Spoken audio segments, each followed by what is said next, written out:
good afternoon, or good evening, depending on where you are in the world. My name is Cathy Roberson, and I will be hosting a really interesting conversation with Cathy and Brandon on the air freight market outlook for fourth quarter. Lots have been going on in air freight, as we've all read in various publications: e-commerce, Red Sea crisis, rates going up, capacity kind of being tightened in a crunch. So what we're going to do is we're going to have an introduction of our key panelists, but we're also going to start off with talking about the market, and then from there we'll progress into what shippers should be doing right now if they're looking for getting space on air freighters and such. So with that, let me start off. Again, my name is Cathy Roberson. I run a small market research company called Logistics Trends and Insights. I also work with various publications as well as with the Reverse Logistics Association in regards to research, writing, and so on. So with that, I'm going to pass it over to Cathy. Yay, we have two Cathys here. So we have Cathy with a K. Cathy, introduce yourself, please. Hi, Cathy. Thank you. Good morning, everyone. And I am Cathy Liu, and I'm working for Dimerco Express Group, and I'm in charge of the global sales and marketing. And at the same time, I'm also the general manager of air freight in Shanghai. So it's nice to join this discussion, and I believe that it will be a wonderful one. Thank you, Cathy. I agree. Well, thank you. Thank you. And I agree. I think this is going to be a really good conversation. And next up, we have Brandon. Brandon, really, you don't need to even introduce yourself. I think everyone knows you, but go ahead. Well, thanks for having me, and a wonderful conversation, and I'm here. Well, okay, Brandon Freed, the executive director of the Airforwarders Association.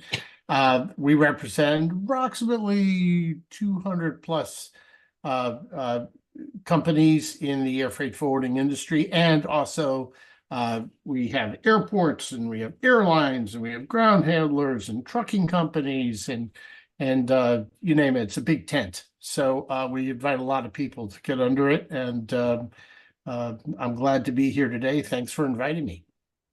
All right. Well, I appreciate you both joining us. And so let's jump right in.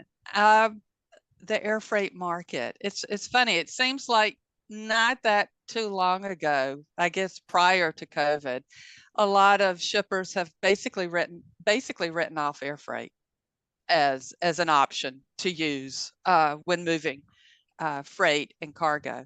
However, thanks to the pandemic and even today, it seems like air freight is now almost top of mind for many shippers.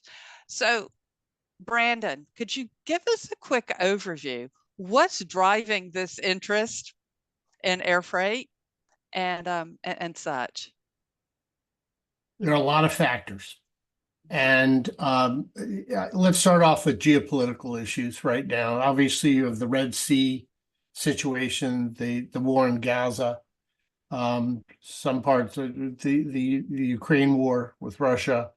You've got considerations with what's possibly going on over in Taiwan, and that's creating some choke points for ocean cargo.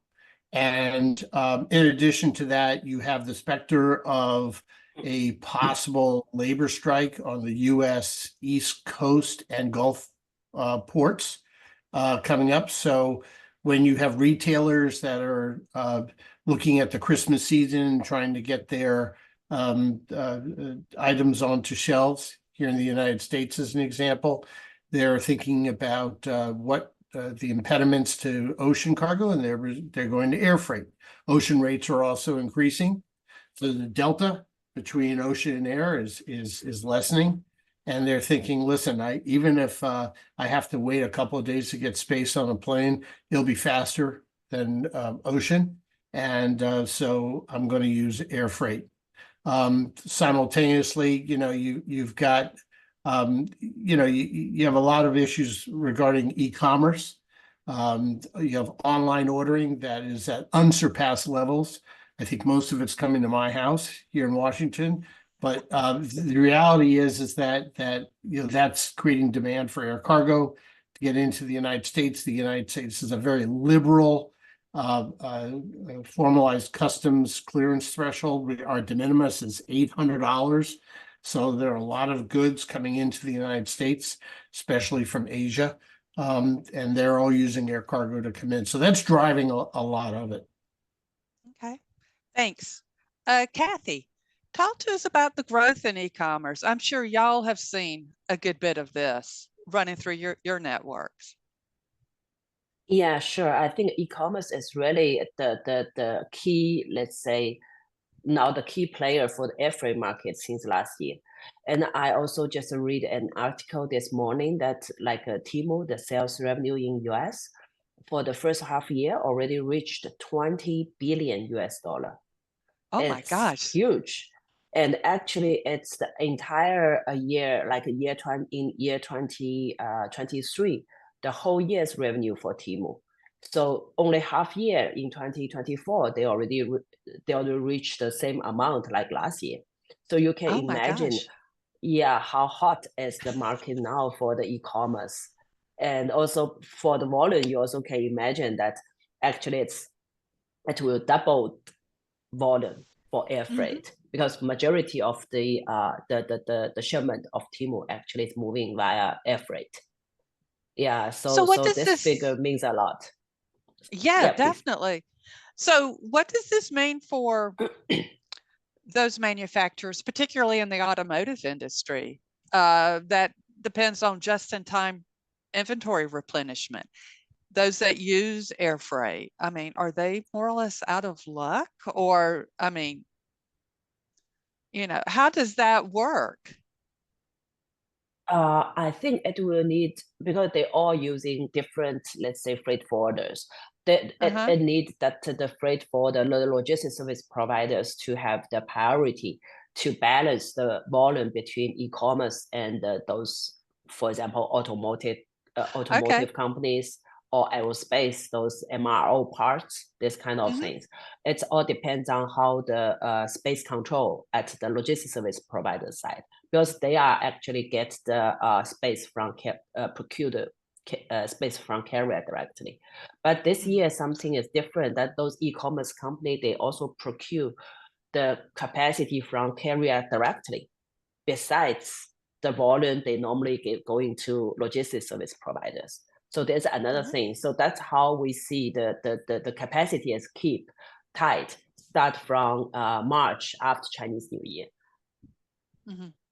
Goodness Yeah, gracious. there's a bit less belly space, and they're going to the freighters, and there aren't a lot of freighters, so capacity is at a premium. And people ask me about, what should shippers be doing? I say talk to your forwarder. Make sure you have a good relationship with your freight forwarder, and make sure that you're communicating what your needs are going to be, because your freight forwarder will look at various options that are available, maybe save you a few dollars in the process, and make sure that you'll get on a flight, because it's going to be a challenge. And as Cathy said, it's e-commerce is swallowing up a lot of space right now, and that's an issue. And it makes me, I got to tell you, I'm a little concerned. I heard Michael Steen from Atlas Air was talking, and he mentioned that there's like 650 freighters out there right now, and there are like over 100 that are set to sunset, because it's after a while they're not usable. And the big concern is there going to be enough feedstock coming in to increase, to take up for that number of exiting freighters? We've seen some encouraging developments. I know one of our members, National Air Cargo, just purchased 4 777 freighters from Boeing the other day, and they're growing like mad. Full disclosure, they sit on our board of directors, and that's exciting. But again, you've got over 100 exiting the market. That's 4 right there. So, what's going to happen? It's interesting. So yeah, this exactly. kind of, Like sorry. no, go ahead. Okay. Yeah, I just want to say that because we was in the air cargo China, the big event for the air freight air carriers in Shanghai, which is in Shanghai last month, and we met a couple of charter brokers. They actually share the same thing like that. What Brandon just mentioned, because this year all the wide body freighters are all sold out. So if now you like to order, like let's say you like to book a charter with the wide body freighter, it's already not available in the market anymore. So Wow. that's really make the situation will getting very serious, especially for the upcoming peak season. Yeah, and that's what I was going to ask you, Cathy, was when we look at fourth quarter, this is usually the time that shippers are working with their parcel carriers like UPS, FedEx, the post office to ensure capacity for the last mile. However, it sounds like if they're going to need express or any other type of air freight movement, air cargo movement, they're kind of out of luck for the fourth quarter. Am I hearing that correctly? Yeah, I think the fourth quarter, the capacity will be very tight. Doesn't matter you via the parcel service or you via the normal, like let's say general cargo service, because of the demand is still growing. As I said, like those e-commerce, it's already doubled the revenue for the first half year. So you can imagine a lot of promotion actually normally happens the second half year, especially during the year end. Yeah, so Yeah. you can imagine the demand will hiking, and also there's another general cargo in the market. Some new products launch, some of those automotive, like this year the semiconductor and the pharmaceutical. Also, there's another push for the air freight. So Yeah. I believe the demand will be very strong in this Q4, but in the return, the supply actually is not that much, or let's say not that sufficient to meet this kind of demand increasing. That's It's a great crazy. time it's a great time to own freighters. It sure is. As It it's sure been the is. last like 4 or 5 years, since the pandemic. Yeah. It's been anything that could fly that just held cargo was at a premium. And Exactly. so And this is probably Cathy why Morrow, you're Cathy Roberson, we missed the boat on that one. We should have been investing in freighters instead of doing what Yeah. we're doing. I think so too. I mean, this could also be one of the reasons why we're seeing ocean freight carriers such as Maersk, MSC, CMA CGM getting Yep. into air freight as well. Not And they've only just joined to our membership. They're now coming into our membership as well. I never thought we had have ocean carriers, but these air freight divisions they're selling to forwarders and they're becoming a factor. Yeah, exactly. So with e-commerce, new products, all taking up space on the airplanes, we also have the Red Sea situation going on, still going on after almost a year. I believe it started really back in October, October and 7th. it looks like there's no end in sight for that. So talk to me about that impact as well. So there's been that shift from ocean to air. There's been some multimodal offerings as well. So what else is going on and such when it comes to the Red Sea crisis? And Brandon, I'll start with you. And Cathy Lau can talk to this because she's got the customer experience, but from the forwarder perspective, we have forwarders reporting that the ocean liners or the ocean carriers are now taking the long way around through the Horn of Africa, and that's increasing costs and transit times as well, just to stay out of harm's way going through the Red Sea.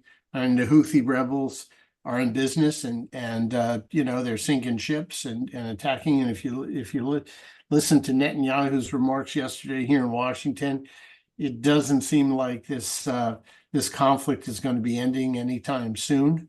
Not real encouraging. So we expect this to be ongoing. Cathy, what do you think? Do you see the same way?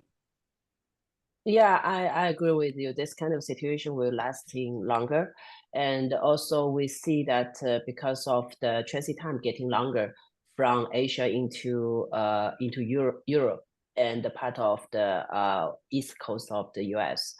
So there's a lot of this, let's say, sea air shipment now in the market from Asia into Europe. So you can see from the IATA analysis, actually the increasing, I think percentage-wise, the highest one is out of Middle East for the air freight volume. Its majority is because of we are using like a ocean from Asia into Dubai and connecting the flight there out of Dubai to Europe. So this is a yeah, this actually is also very popular now in the market because the transit time is much more promising, but also because of this kind of situation that the vessel and also the container shortage we already see in the market, and that's also push up the ocean freight rates. Doesn't matter from Asia to Europe or Asia to US. So that's how, like Cathy just at the beginning mentioned, that the gap between ocean freight per kilo compared with air freight per kilo now is getting much more smaller compared with before. So we see this trend is very similar like 2021. Yes, so you can we saw this during the pandemic. Yeah, you remember that 2021, how crazy is the ocean market. Then at the same time also push up the air freight market because more, let's say, ocean convert to air, especially by the end of the year, because they need to catch up the deadline or catch up the quarter end, year end, whatever. So that will be another, let's say, demand for the market in the coming season. So do you see this continuing on into 2025? 2025, I think it depends because normally we see a hike, then it will become stable because a lot of those, let's say, customers, they already have built up the enough inventory in the stock. So that might, for the first half year of 2025, might be stable. We're not that hot like this year. That's what I see. Yeah, it's interesting predicting that my crystal ball's in the shop, so predicting the future is really difficult here, but I see some issues that could possibly influence things. As an example, let's look at e-commerce.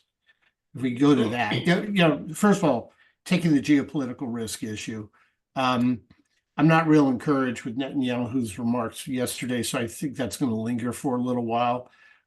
We have a change of presidential administrations here in Washington, so that's going to probably have an impact. There's a lot of uncertainty over in Ukraine and how that's going to shake out. So I think this geopolitical risk could be lingering for a while to come and into 2025. But then I look at what's driving a lot of the capacity woes, and that's e-commerce, and there are some significant legislative threats to e-commerce coming out of Capitol Hill. Where you've got lawmakers, you got a couple of camps. You have one camp that says, look, at an $800 de minimis, look how much revenue we're missing. We're missing out on for the tax coffers here in the United States. And then you've got the safety folks that are saying, listen, we don't know what's in all these packages. CBP can't possibly know what's in every single one. The millions are flooding over the border. Maybe that's why we've got this fentanyl issue, which killed over 100,000 Americans last year. You can argue as to how it's coming in. There are a lot of our members that look at this and say, listen, a lot of it's not coming in on de minimis shipments, it's coming in over the border. But regardless, and so there's legislation to block or to bring down the de minimis. And there's also legislation being contemplated to lock out China from de minimis treatment. So all of these things, if they come to fruition, now they probably won't, there's 10,000 pieces of legislation that get proposed in each session of Congress every 2 years. So only very few of them get enacted. But the reality is, if anything comes to be, that could bring down the volume in e-commerce as a result, because that will taper demand, because obviously costs will start rising and it won't be the bargain that it is right now, especially for companies like Temu and Shein and others that, are taking advantage of it. It's true. Good points.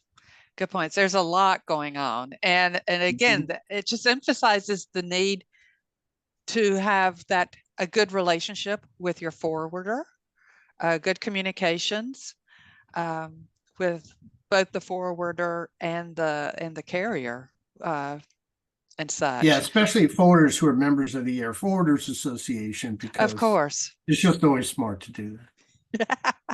Of course. So let me pause here for a moment. And for our listeners, if you have any questions that you'd like to throw out to Cathy and Brandon, please do so in the chat. And as we wait for any potential questions, we're going to move forward here. And so we've kind of set the market. We've discussed the market. So let's talk about what shippers can do now and what forwarders can do to help their customers and such. So let's talk about some of those collaborative partnerships, the importance of partnerships. And I'm going to toss this one over to Cathy. Yeah, for this, I think for those shippers, what we would suggest then that is to plan their let's say supply chain earlier, and to communicate with their forwarders earlier with their forecast, in order to reserve the capacity. Because I believe each freight forwarders, they also have very limited capacity on hand compared with the demand. So they also will let's say make the priority list with which customer they will put on the first priority, and then to categorize that. So if the shippers can communicate with their logistics service provider as soon as possible, as early as possible, and then they can maybe lock down the space already. But it also depends on, because this time period, normally I think freight forwarder also will give space to those royalty customer as the first priority. So if you have very good connection with your freight forwarders, then I think you shouldn't be the shipper side shouldn't be worried about the capacity issues in the upcoming season. But if you have very high volume, you need big space, and then I think that will be a very challenge. So need to talk with your freight forwarder closely to get the information about the capacity planning also from the freight forwarder side. It will be easier for them to make decision, because I think at this time the communication between shipper and the service freight forwarder is very, very important for the preparation. Yeah, Cathy's right on, spot on there. It's all about communication. Freight forwarders, don't be a stranger to your customers, and customers, don't be a stranger to your freight forwarders. There should be two-way communication.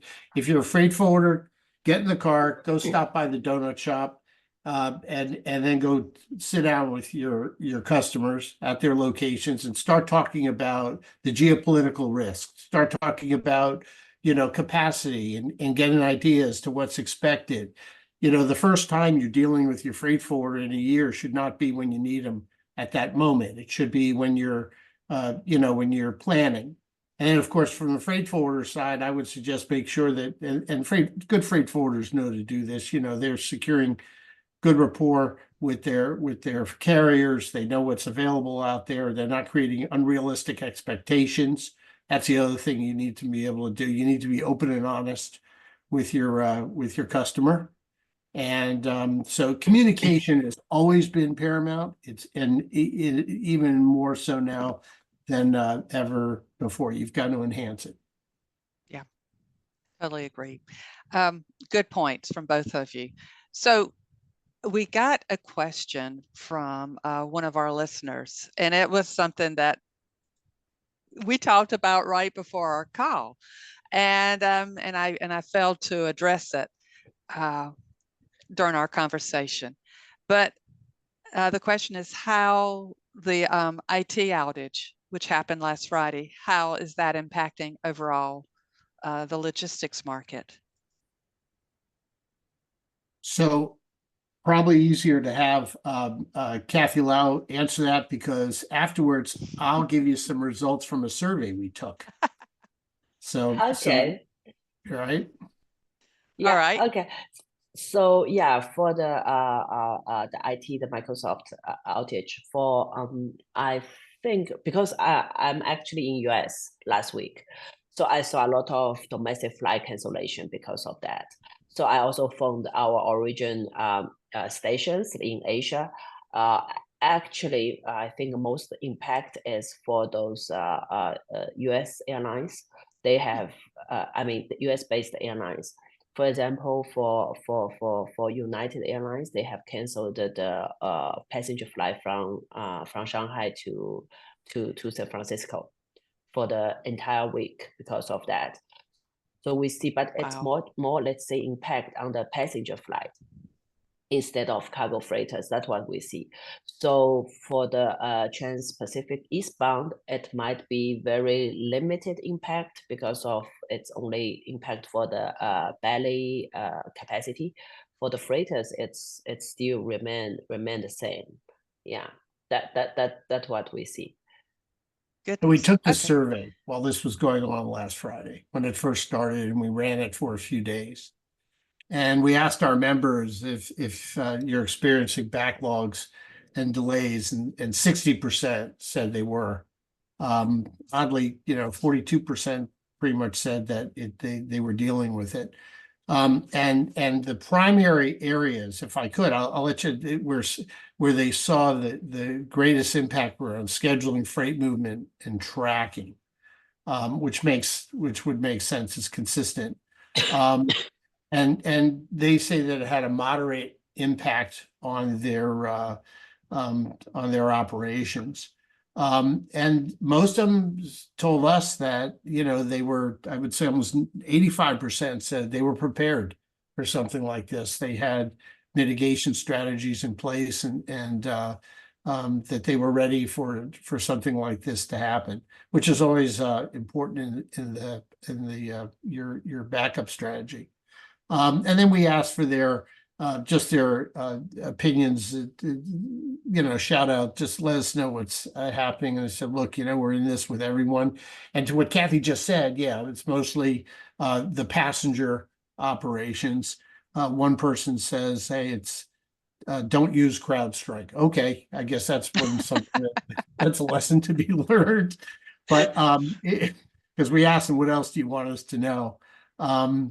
But one of the comments we received here, and I thought it's particularly smart, was that there's always a need for a contingency plan, and the plan B.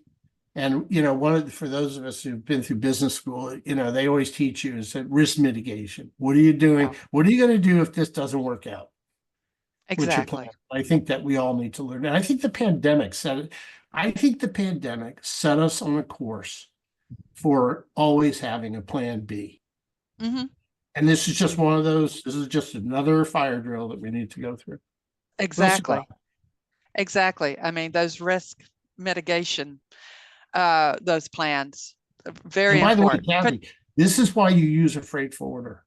I don't want to be blatantly self-promoting, but seriously, this is why you use a freight forwarder, because a freight forwarder isn't married to one mode, isn't married yeah, to one carrier. There's flexibility. This is why you need to be using it.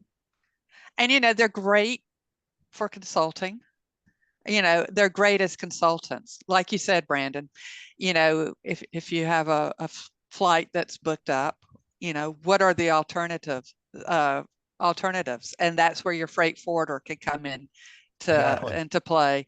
But flipping back, while because we have to stay on track with air freight. So, Oh, you want us to stay on track? Okay. well, talking about air freight, yeah. Yeah. But we were talking about with all these changes, including the IT outage, Red Sea scare crisis, e-commerce, the flights are booked up. There's no capacity left in the air freight market. So, Cathy, talk to me. Now, I'm throwing this out to Cathy and Brandon. I'd love your thoughts afterwards. All right. Chartering. Is chartering an option in these situations?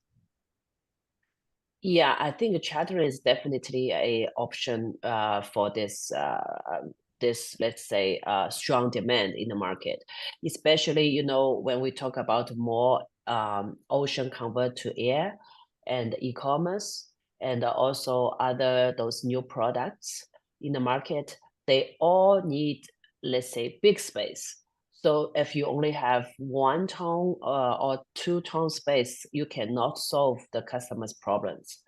But this year, the out of Asia into US, the BSA signing situation, I mean, BSA is block space agreement signing situation with carriers actually is very, very good. So almost all the carriers sold out their block space agreement with different freight forwarders already during the beginning of the year. So it means they also have very limited ad hoc capacity can be sold during the peak season to support this kind of big shipments in the market. So charter definitely will be a good option for the customer and also for sure for the freight forwarders to solve the problems for the capacity shortage. Yeah, but I think sorry. yeah. Sorry, Brandon, go ahead. I didn't mean to step on you there, but I would say that as freight forwarders, you ought to have good relations with a charter broker, someone who sees the big picture. We have Chapman Freeborn as one of our members here at the Airforwarders Association. We have others as well that are coming in. You learn a lot from these guys. We did a webinar with the charter brokers, and I realized as a recovering freight forwarder myself, who didn't have a relationship at the time I was in business with a charter broker, I realized I should have. These guys know a lot more about the options in the industry than I could ever learn. But yeah, you need to have that facility available at all times. And yeah, chartering is here to stay, and we're seeing a very active charter market right now. Yeah. Cathy, are you seeing a lot of your customers asking about charters for fourth quarter? They maybe not ask for charters, but they require, let's say, the big capacities. So for that, only charter can be the solution for them to solve the problems. Right. It becomes maybe not. right? Yeah, maybe not one customer to occupy complete one charter space, but maybe 2, 3, couple of. It's already the volume can fulfill one charter. Yeah. Oh, okay. Yeah, well, that makes sense when you can combine a few of your customers for a charter flight. Okay, it kind of lessens the pain because chartering a plane is not exactly a cheap. Right, exactly. Yeah. So, okay. So what I'm hearing is we could probably expect to see more charters as we head into the fourth quarter and probably during fourth quarter. Yeah, and also like what I just mentioned, that actually the charter those available flights, those freighters already, I think 90% or maybe 100% already be sold out, because all the freight forwarder has see the market will getting peak during fourth quarter, so they already plan like us. We do the same. We have planning the charter already during second quarter. So that time it's already difficult to find the resources. But up to now, if you just start to prepare the charter, then it's nearly impossible to get any resources. Yeah. So that's the critical situation. So yeah, so chartering, it ain't cheap, but and there are some options like you were talking about. But when it comes to small and medium size shippers, what are their options? I mean, is chartering a plane a solution for these small to medium sized shippers? I think for them, because those small, medium-sized customers, they maybe not have enough cargo, or let's say that much cargo, like what I mentioned. But same, they will face the problem during fourth quarter, because less cargo means they have also maybe less the negotiation bargaining power. So for those small, medium-sized shippers, I think what they can do is that they can work with those freight forwarders. They have charter on hand, so means they have Okay. big capacity. So when they go to them and they will get the service guarantee for the capacity, even they are small cargo, small shipments, because those big charters, they always need small shipments to fulfill all those corners. So they are more welcome those small volume shipper. I mean, those small, medium-sized shippers have holding maybe only 400 kilo, even 200 kilo, 100 kilo, this kind of small shipments, because we need that as a charter operator. We need those small cargos. Yeah. Yeah. So Yeah, and I would small suggest them. companies, Right. small companies, if I could, Kathy, they have part charter arrangements, and they're building consolidations to go on to chartered aircraft. So, there are always opportunities out there that shippers might learn from through their freight forwarders. And I mean, obviously, not all charters go out with just one shipper. Hmm. There are oftentimes forwarders that are amassing, they're consolidating, and so you'd be astounded at some of the opportunities you learn about, simply because that freight forwarder is taking part in a charter and building pallets into strategic cities. Okay.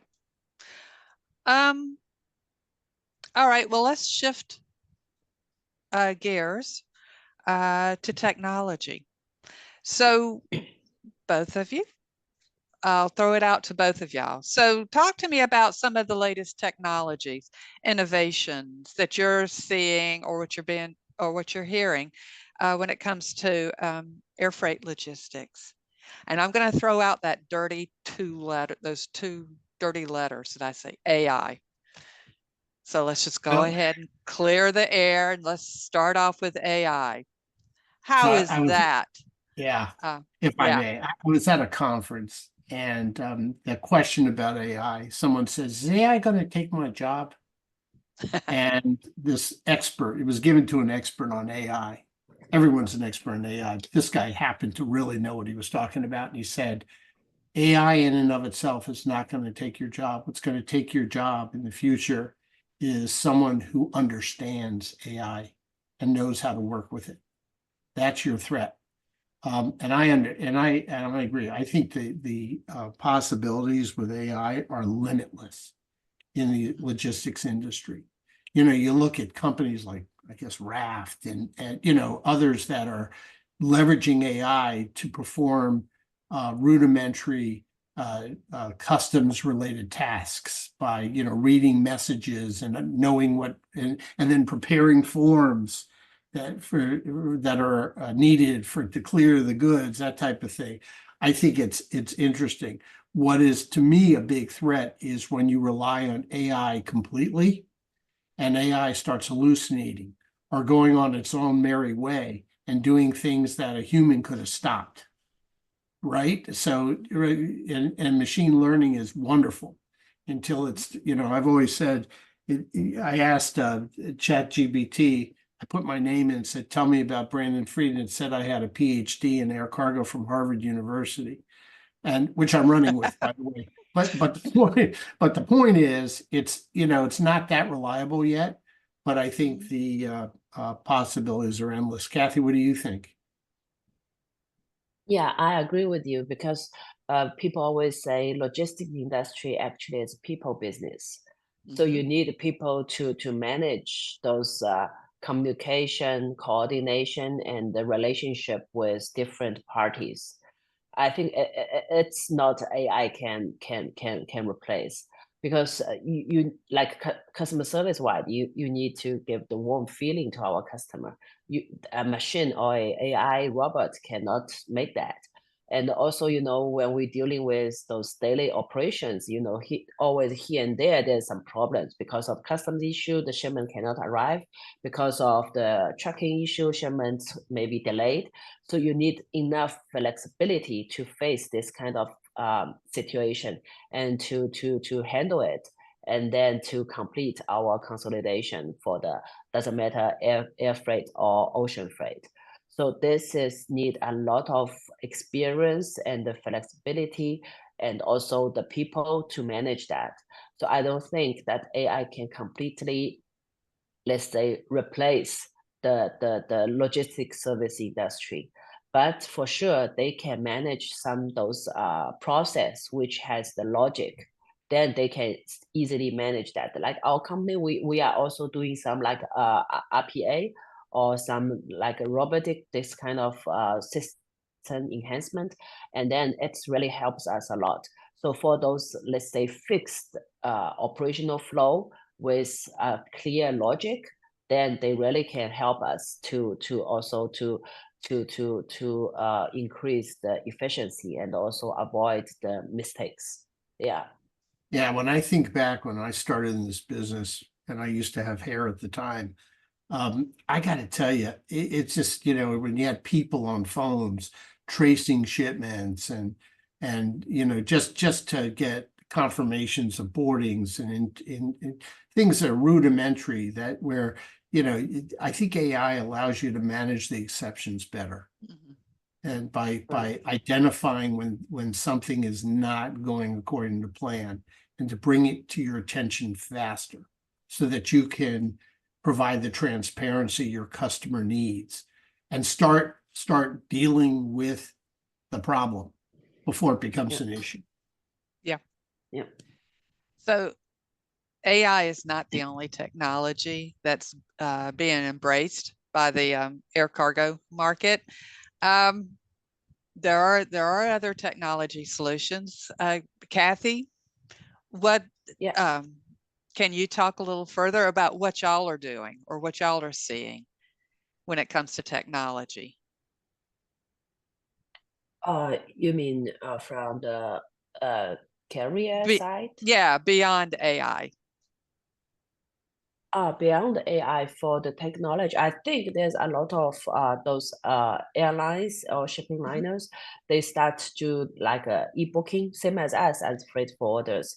That we are also open the e-booking platform for our customers, so our customer can easily access into the our app to place a booking.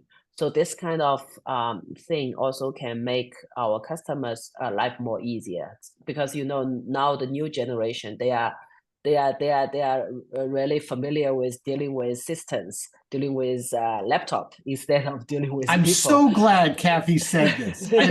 I was, because my kids said, "Oh, you're just an old fuddy-duddy." But the new worker is not. Pick up a phone and have a conversation. Yeah, they're using the phone for everything. I'm so glad she said that, because it's true. Yeah, that's really true. So we open this kind of e-booking, and also we have those e-inquiry. You even can get a quote from our system, online system directly. So some of this kind of things, really, we improved also the communication and shortened the enhanced the communication efficiency with our customers, and they also can get what they want. Doesn't matter they are in US, in Europe, or in Asia. There's no time difference for them. Yeah, and you're also seeing it in warehouse handling processes, where they're employing automation to inventory goods in a warehouse, retrieve goods, things like that in the past it just was not possible. You see drones flying around warehouses just taking inventory shots of what's out there. Yeah. I was at one of our members in Chicago this past year, where I went into one of their control towers, a big warehouse, And they said to me, we can see every single box here and read the barcode. We can read what's in that box, even if it's 1,000 feet away. And I said, how can you do that? And they had very strong optical lenses on their cameras that zone right in on their labels. And it was amazing how, they showed me a shipment out there and I thought and they can read it. They can do something actionable with it. It goes into their systems. And from my perspective, it's the more I look at this, if you want to be a player that handles a lot of volume and you want to do it in a transparent and efficient way, you need to be deploying technology. There's no way a human being can do this on its own. No, Right.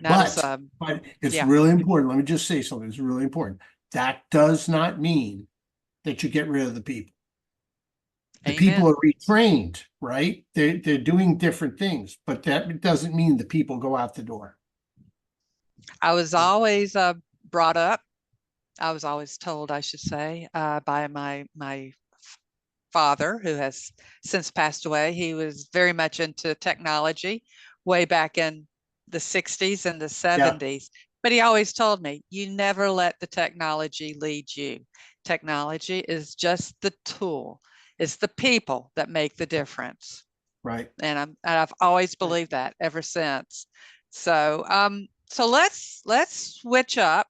Our time is running short here, but I wanted to address another topic that has been a really big, I don't know, sore spot, I guess, for the air cargo market. I'm not sure. It's up to y'all to tell me.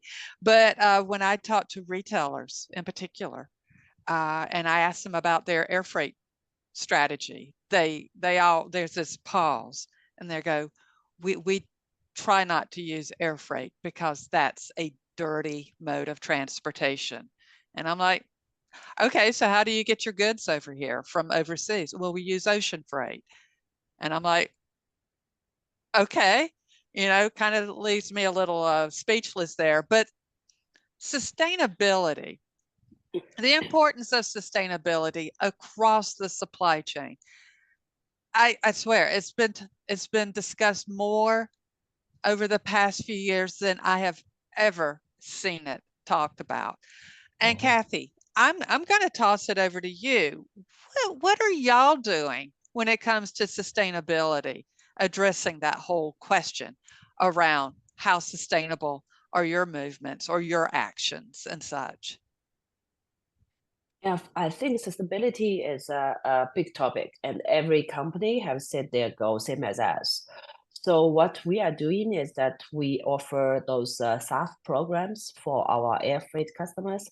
They can purchase the SAF from our side, and then we will deal with carriers. And this kind of SAF program also can help our customer to reduce the carbon emissions for air freight.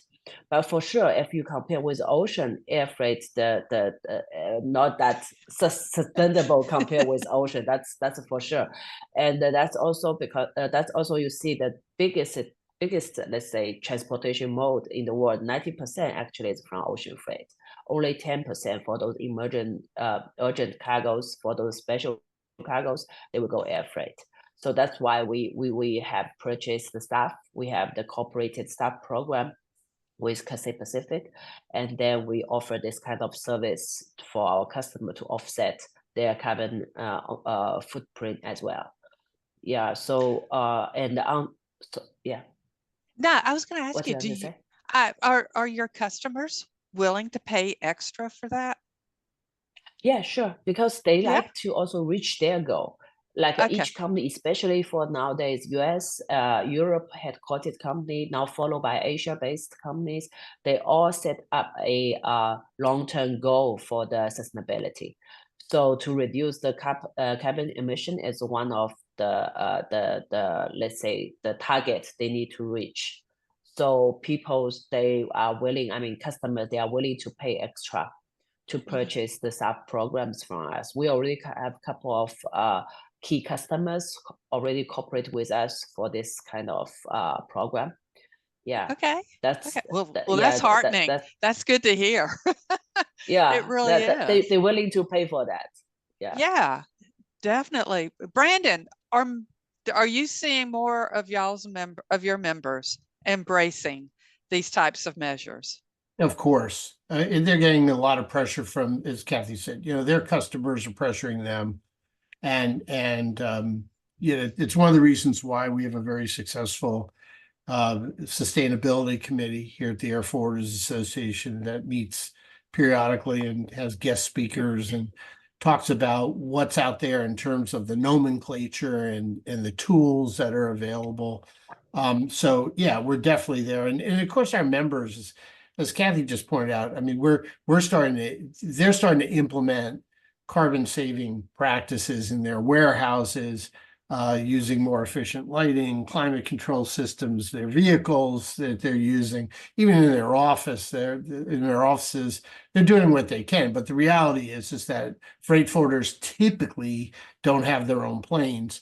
And that's where they rely on the carriers, right? And so that's where you have the sustainable aviation fuel initiatives. I know that IATA has chosen to become, the IATA carriers have chosen to become cargo neutral by 2050. So there's a lot of pressure going on there.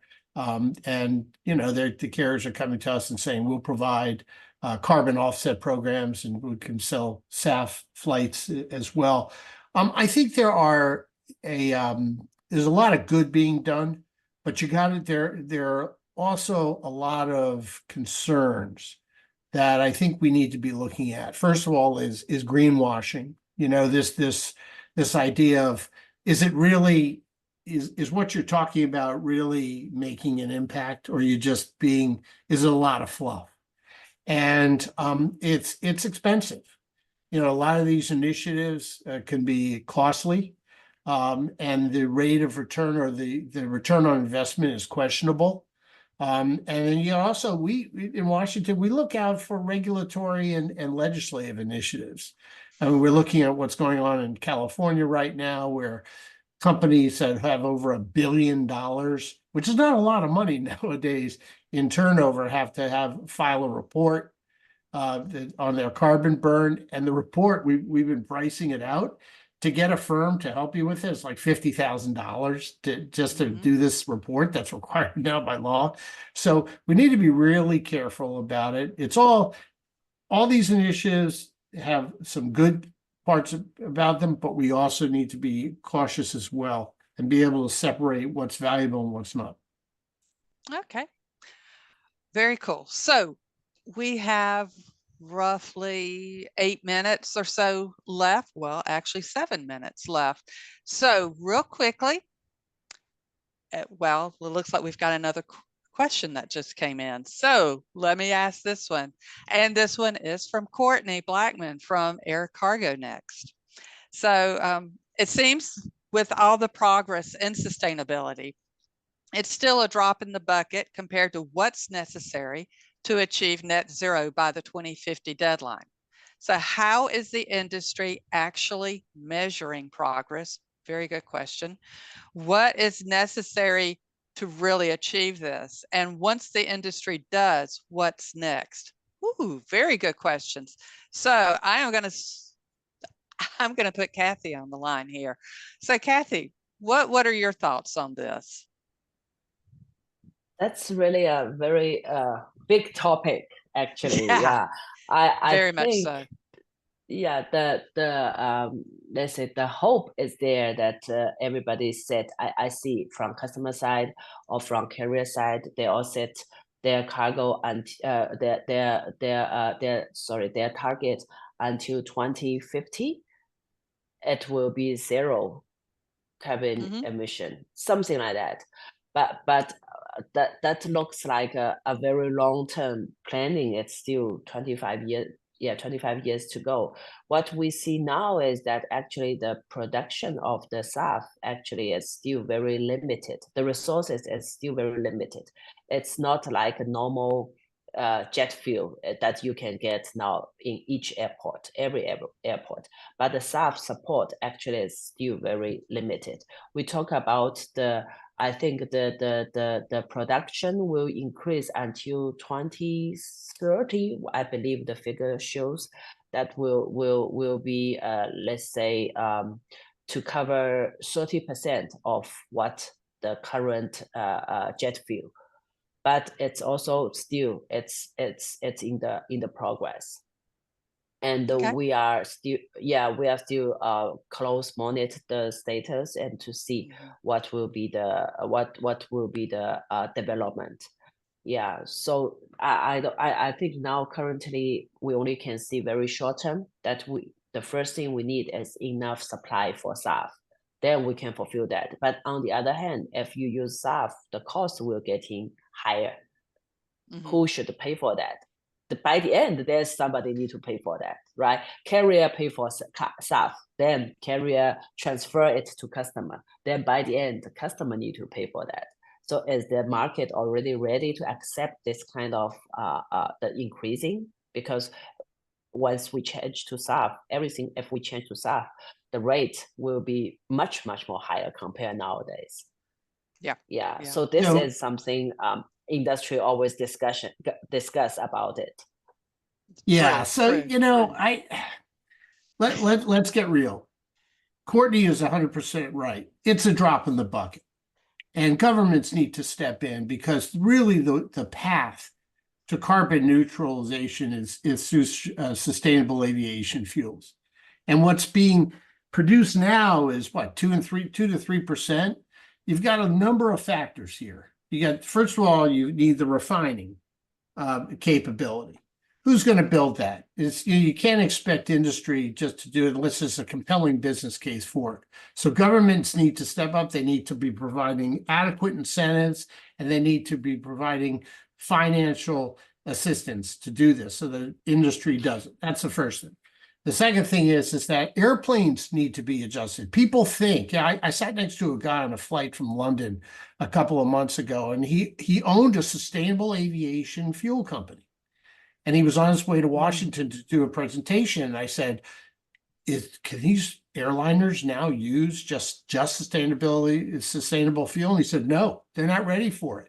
They could take a percentage of it, but 100% is just not workable at this time. These engines aren't geared for it. So you've got a lot of steps that have to take place, but forcing Cathy's company and the industry at writ large, and the aviation sector to underwrite this cost is just not workable. And we should be opposing it all the way. Governments need to step up to the plate. All right, so a lot of questions in regards to sustainability, not a whole lot of answers for solutions and such. So let's, we just got a few more minutes left, and I'd like for both of y'all, starting with Brandon, real quickly, about a minute and a half, your thoughts on what fourth quarter will look like for the air freight market. I'm bullish. It's going to be busy. We're going to see a peak, and we're going to see, obviously, the capacity issues are still going to be here. We're also going to see a lot of decisions that are driven by fear. I mean, obviously, we need to reconcile what's going on geopolitically and this potential strike. I mean, we didn't spend a lot of time on it, but East Coast dock workers and the Gulfport workers they could walk out, and that's going to create all kinds of turmoil. Demand is going to remain high, even if legislation passes that that curtails de minimis and e-commerce coming into the United States. It's not going to take effect until next year sometime. So we're going to see a very active fourth quarter. Cathy, what do you think? Yeah, I completely agree with you, Brandon. I think the fourth quarter will be very, very peak. And what I mentioned before, like the e-commerce thing, it will not stop. And also those new products launch, and also plus the potential strike at the East Coast. And the one more thing just add on these days is because of the election result. It also might change potentially some tariff against China. We believe a lot of those manufacturing in China will transfer the inventory as soon as possible before end of this year to US to avoid this kind of tariff increasing in the coming month. So all those factors together, it bring up really the market. So we would suggest all our customers to prepare for that and try to looking for support from their freight forwarders as early as possible. Yeah. Okay, excellent points. Very good. So we're going to end it here, but first I want to thank Cathy and Brandon for a fantastic conversation. Really appreciate it. I learned a lot, and I hope our audience did as well. I understand there's going to be a recording available of this webinar for those that wish to receive a copy. And I'm sure, speaking on behalf of Brandon and Cathy, if anybody has additional questions, please feel free to reach out to any of us. Happy to help. But with that, thank you very much for joining us today.